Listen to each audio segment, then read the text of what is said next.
Yo, good day mga boss. So, ayun, meron tayong project mga boss, no? So, magtatayo tayo ng ating tower. So, ililipat natin yung antenna natin sa gagawin nating tower ngayon. Bale, ganito nga pala yung mga binili kong tubo.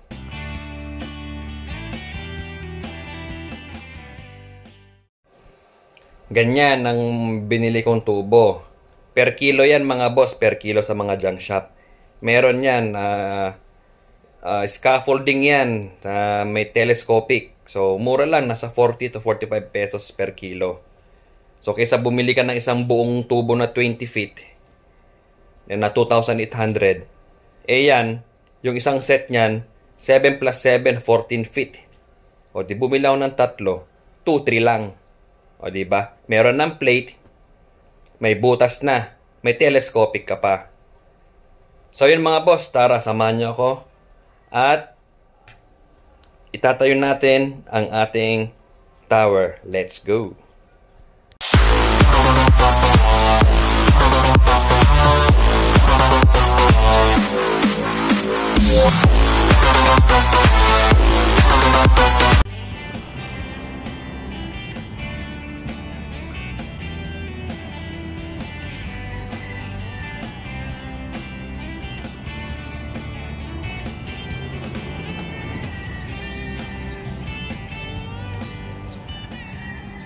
A few moments later.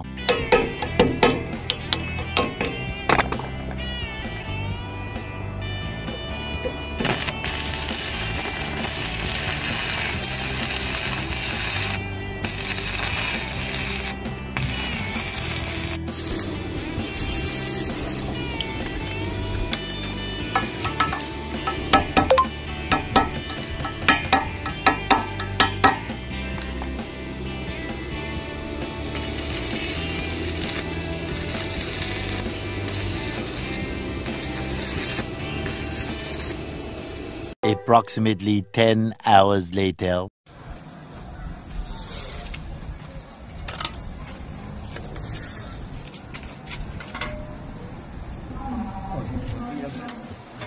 Five. Yan. 10 feet. Yan na. Wala nang semi-semento dyan. Base pa lang eh. Solid na. Ayan. 10 feet pa lang yan. 10 feet. So, yun pa yung isang 5 feet na ilalagay. Ito. Tapos lalagyan pa namin ng palaman. Ayan. Ayan, palaman. Ayan. Ating ko na lang. Tapos ito, ito yung pinaka-tip, pinaka-ulo. So, yun, di natapos. So, bukas na yung ano, pang 3 tubo. Ayan, bukas na yung pang 3 tubo. Ito yon, yung pang 3 tubo. Ayan. Ayan. Tapos dito na yung antena. Dito na yung antena. Several days later. Malapit na. 5 10 plus 8 plus 7. So, maglalagay pa kami ng harness dyan. Pero yung gaying na ilalagay namin, ito itong square bar, yan ang ilalagay naming gaying. So meron ng hook yan sa dulo. So yun mga boss, natapos din yan. So naibalik na sa tip, nailagay na rin yung gaying. Ayun yung gaying ko, square bar yan, square bar sa kabila. Tapos ito, oy, sanmig baka naman. So ngayon kakabit natin yung antena. Yun, natapos din. Naikabit din natin yung antena sa taas mga boss. Yan. Oops.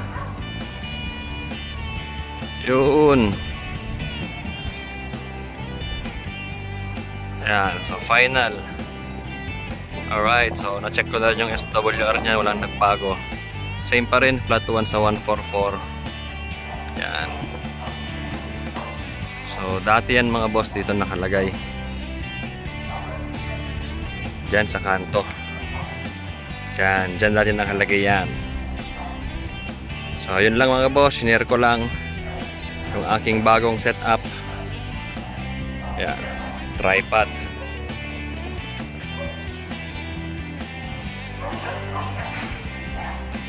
Okay. Yan lang mga boss, share ko lang. Salamat.